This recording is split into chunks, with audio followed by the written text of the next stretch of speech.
everybody, this is Perch. Let's get to this viewer mail. It says, hey Perch, how's that heat wave treating you?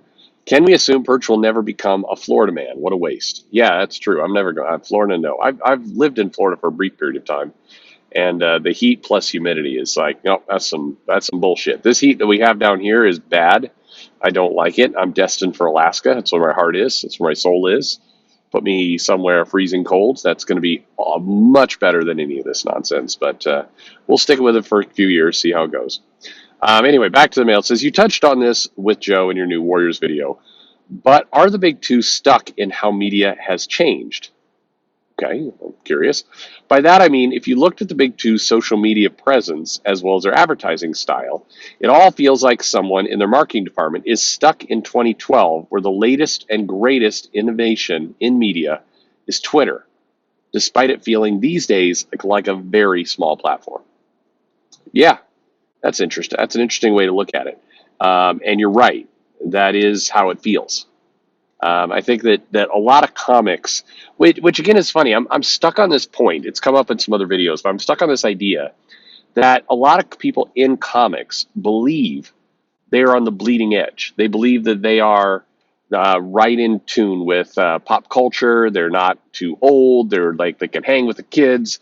I mean, a lot of generations go through this where they you think you're a teenager when you're really in your 30s, and so there's this wake up realization where you're not cool anymore. It's a hey fellow kids moment, and comics feels like it's stuck in that real bad right now, where it hasn't quite accepted who it is, and it really wants to be popular with a group that has no interest in loving them back.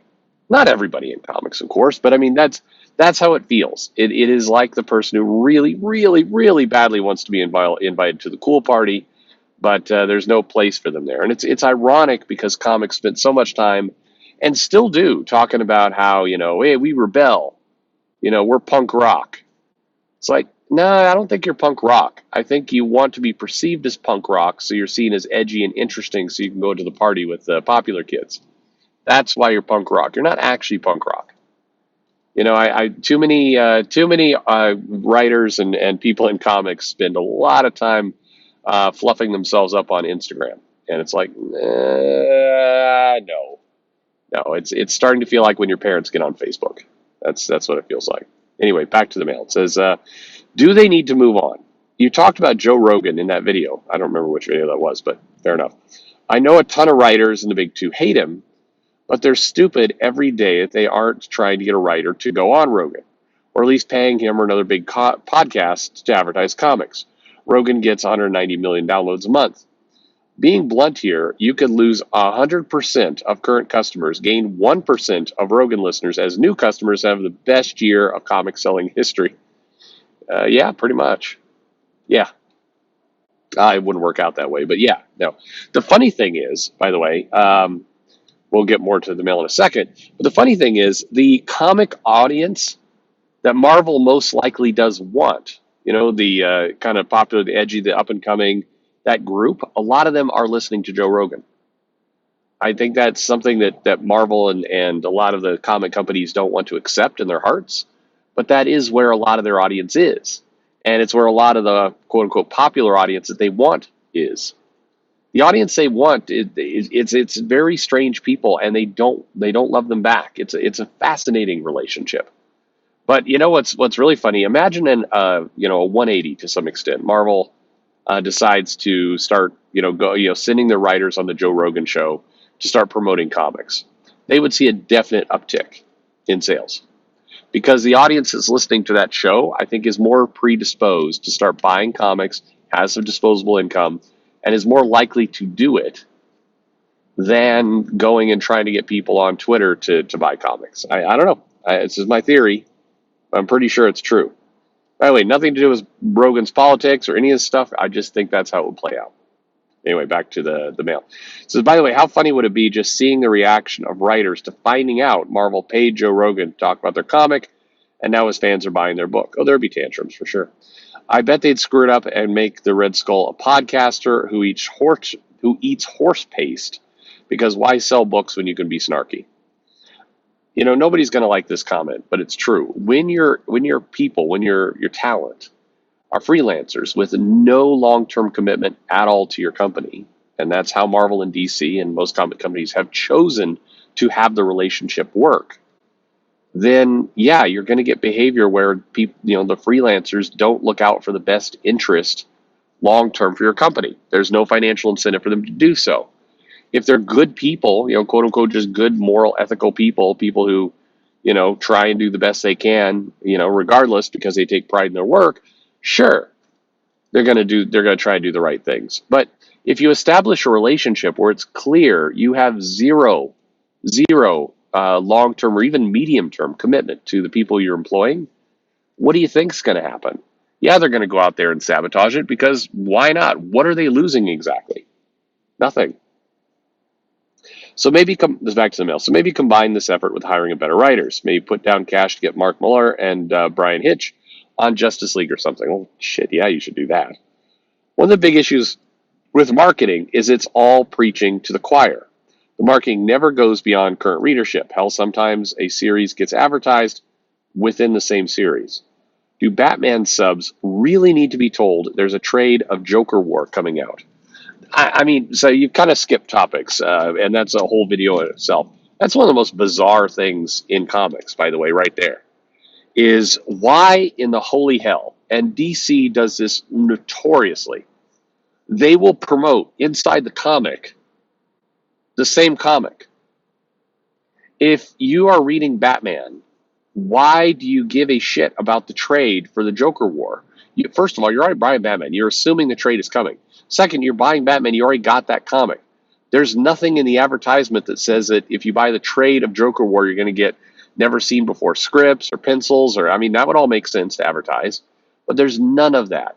It's just, hey, buy Joker War in the comic of Batman where the Joker War was that you already bought. What are you doing? And what's weird is, and I thought this was not true. Somebody was telling me this. They're like, no, if you go look at like Aquaman and other books, they don't advertise Joker War over there.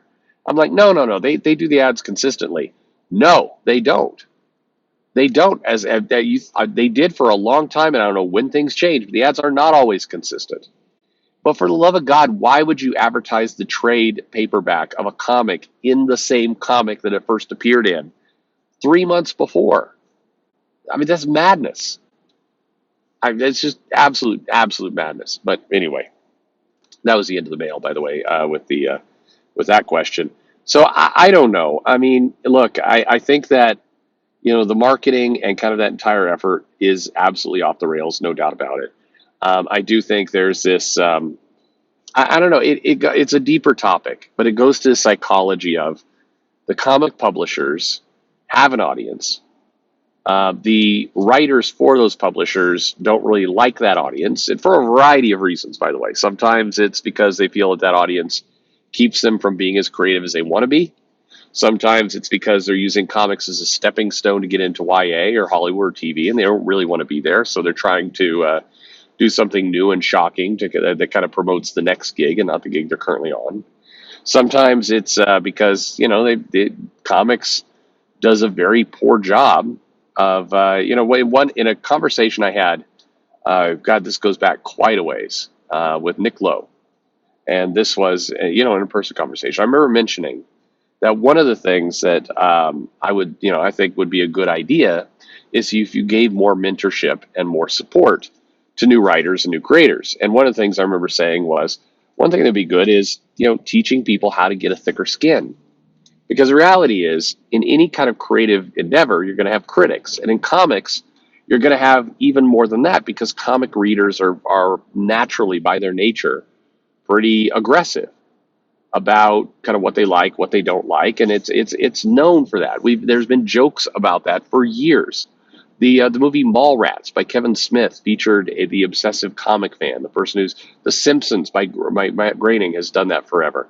I mean, this is a trope, and it's true. You go into any comic store and you see people arguing over Hulk versus Superman. Yeah, comic fans are particular. So a good idea would be, hey, give some support for some of these new writers coming in, so that they don't, lose their minds when somebody criticizes their work, because it's going to happen. And that's a lot of what you get. So, I mean, I think it would be extremely smart. I think that the big publishers and even the smaller publishers, I'm amazed by how many of the indie publishers who are smaller and have the freedom and flexibility to do different things, how many of them choose to just copy what Marvel's doing. And if you're looking at Marvel and DC and you're seeing it sucks and it's off the rails as a small company, why are you copying their marketing approach? That's nuts. Their marketing sucks. Don't do the same thing. And it does feel very, very old fashioned. It feels very, very, hey, fellow kids kind of style.